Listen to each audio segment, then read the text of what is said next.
నేను మరొకసారి చెప్తాను భావించొద్దు. నేను ముఖ్యమంత్రి మనిషిని ఉన్నది ఉన్నట్టే మాట్లాడే ఆలోచనలో ఉంటా.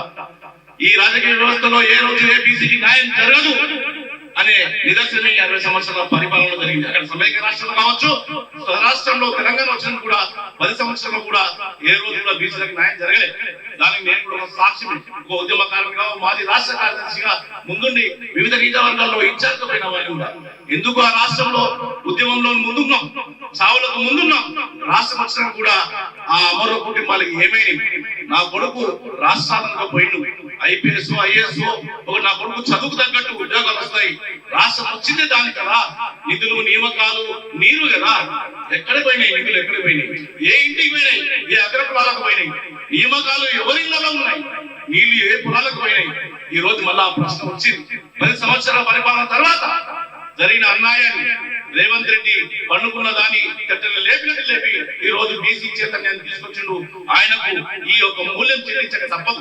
ఎందుకంటే బీసీలు వాస్తవాన్ని కూడా ఈ రోజు వాస్తవాన్ని కూడా మొన్న 10% ఈడబ్ల్యూసీ ఇచ్చినాం. అక్కడ మనం వ్యతిరేకించినాం.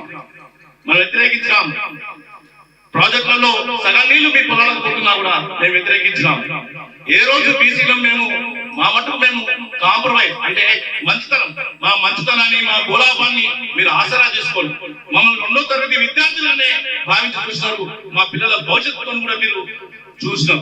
కానీ ఈసారి బహుజనులకు నేను మరొకసారి బహుజనులకు, బీసీలకు, ప్రతి కుటుంబానికి ఒక అప్పీల్ చేస్తున్నాను. అన్నా, నువ్వు నా గురించి కొట్లాడకు, నీ ఇంటి గురించి కొట్లాడు. నీ ఇంట్లో రావాల్సిన, నీ ఇంట్లో ఒక భాగం నీకు రాకపోతే, మీ తండ్రి సంపాదించిన భాగం రాకపోతే దాని గురించి నీ తోడుగుట్టనే కొట్లాడతావు.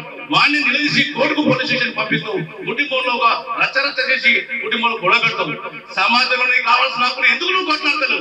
సమాజంలో రాజకీయంగా నీకు కావాల్సిన హక్కులు నువ్వు ఎందుకు సాధిస్తావు? దానికి నువ్వు ఎందుకు ముందడుగు వేస్తావు? నువ్వు రావాల్సిన సందర్భం ఉంది. సమాజంలో నువ్వు ముందడుగు వేసినప్పుడే, రాజకీయ చైతన్యం నీ ఎంబడి ఉన్నప్పుడే, నీ ఇంట్లో ఒక సర్పంచ్, ఒక ఎమ్మెల్యే, ఒక మినిస్టర్ అయినప్పుడే నీకు రావాల్సిన అన్నింటినీ చూస్తాడు.